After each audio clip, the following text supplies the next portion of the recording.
Bloomberg Audio Studios.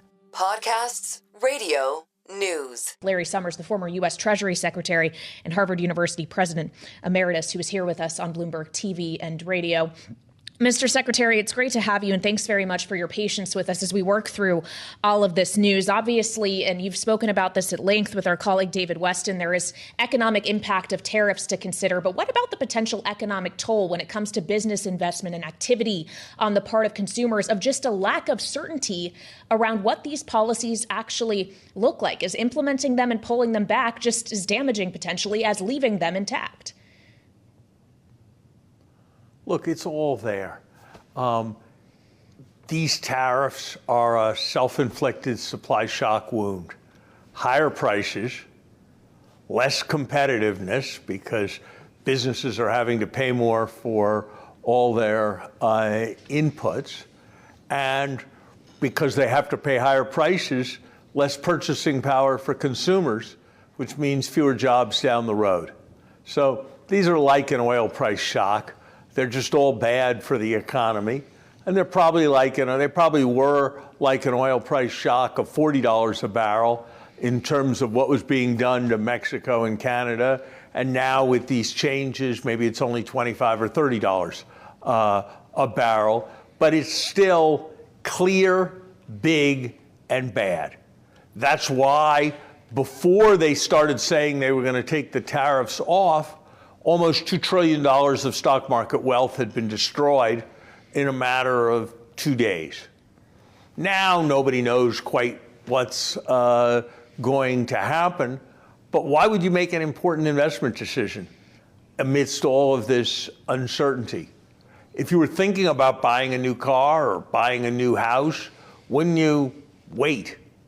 And when everybody waits, the economy slows down, and that's why the risk of recession, which everybody thought was extremely unlikely on January 20th, is now seen by many, many people as a real and serious risk for some time this year. So I think we're doing real damage to the economy. It's not just a short-run thing. Inflation expectations for the long term, for 5 or 10 years, are higher than they've been in a very long time, according to the Michigan survey. You know, I heard the president talk about a little disturbance, and I heard the senator talk about that. A little disturbance that we'll work through, and then it will be good. You know what that sounds like? It sounds like transitory inflation. Transitory inflation didn't work out very well for the people who used that term in 2021 and 2022. It didn't work out very well for the Biden administration. It didn't work out very well for the Fed. And I don't think talking about how inflation is transitory is going to work out very well for the Trump administration either. So I hope they'll respond to the market signals, and that they'll find a way to save face, and they'll back off all of this stuff. That would be what would be best for the country. But I really do worry about the sense that we're becoming, the president calls this CEO, calls that CEO, that we're becoming a bit of a crony capitalism kind of country. When you see that the DOGE seems to be talking about recontracting things towards the Starlink company, when you see that law firms that represented parties adverse to the president are having all their clients penalized across the administration, this is the Argentine way, not the American way, and I think there's a substantial risk that it'll have costs. And what's really sad to me about all this is there's a lot of truth in things that the president's trying to do. There is waste in the way the federal government does technology, and it should be fixed by people with more expertise than long-term government employees. There have been huge problems in the way we have protected our borders.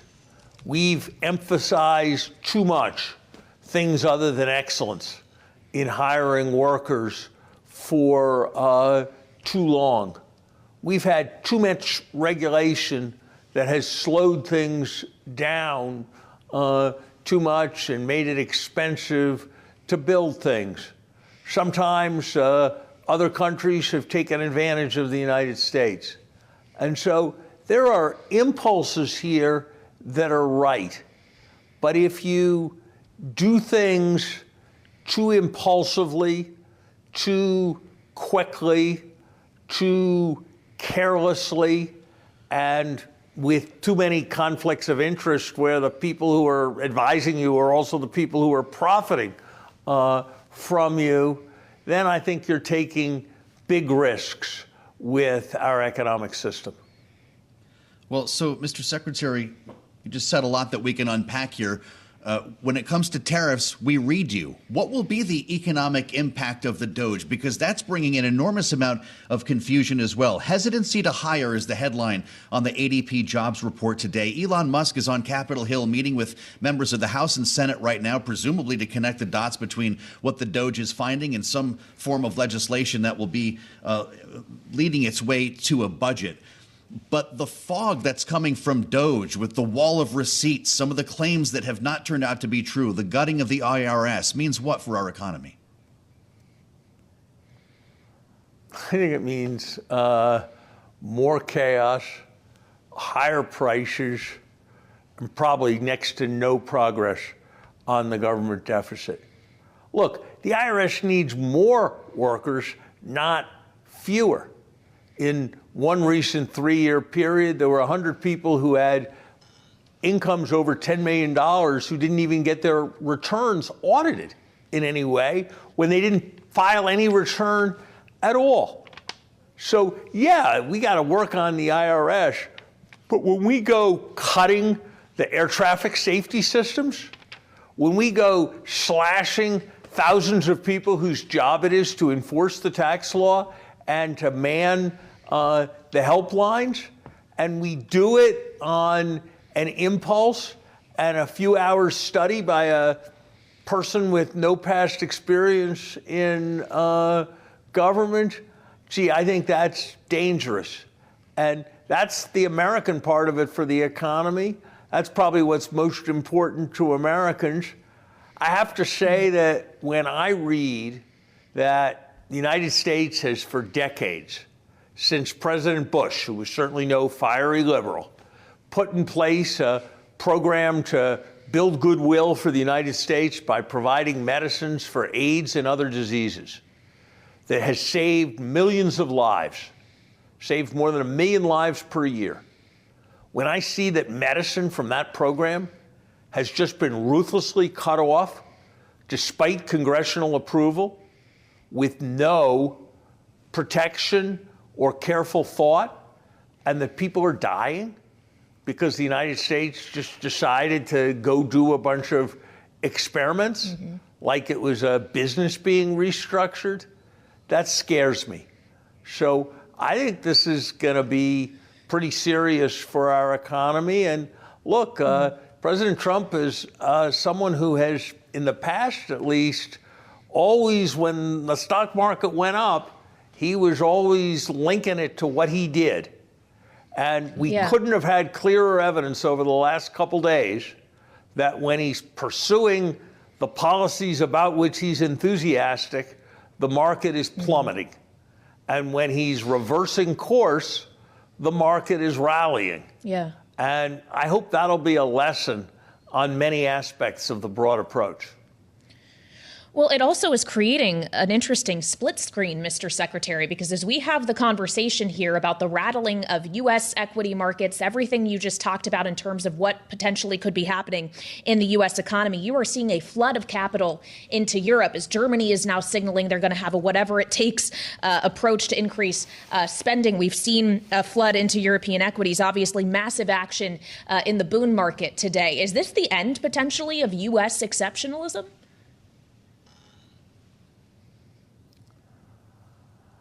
I think it would be premature to say on the basis of anything that happened in a few days or even a few weeks that it was the end of U.S. exceptionalism. But I will say this, I think the broad approach we are taking to the rest of the world represents the biggest threat to the U.S. dollar's role as the central currency in the world economy that we've had in the last 5 decades. And if I were still sitting at the Treasury Department, I would be terrified about the consequences of the kind of rhetoric that the president is engaging in vis-a-vis other countries. I would be alarmed by the way in which China and Europe were being magnets for capital as people rushed out of dollars, were increasingly allying with each other because they had both been alienated from us, and knowing that I was going to have trillions and trillions of dollars that I had to place, and that I was part of an administration that was going to raise substantially the scale of the national debt with these new ideas like not taxing overtime or not taxing tips and extending the tax cuts for businesses and the wealthy in a massive way, so that we were looking at budget deficits that could easily exceed $2 trillion a year. I had to place all that debt when the president was calling out and yelling and complaining about all the countries that were traditionally the biggest buyers of the debt. And the president was saying that anything was legal as long as it was working for the survival of the country, and he wanted to do it. I'd be hugely alarmed about the role of the dollar in our system, and I'd be doing everything I could to try to persuade the president to change course. Now, in fairness, I wouldn't be doing it publicly. I'd be doing it behind closed doors. But we have a Treasury Secretary whose principal comment on the president has been to suggest that he should win a Nobel Prize for his appeasement of President Putin. So I think we have a really serious set of issues that may loom. There's time to change. There's time to change course. There's time to eliminate these kinds of tariffs. There's time to try to draw on the expertise in the DOGE in more responsible ways. And if that happens, I think things could work out well.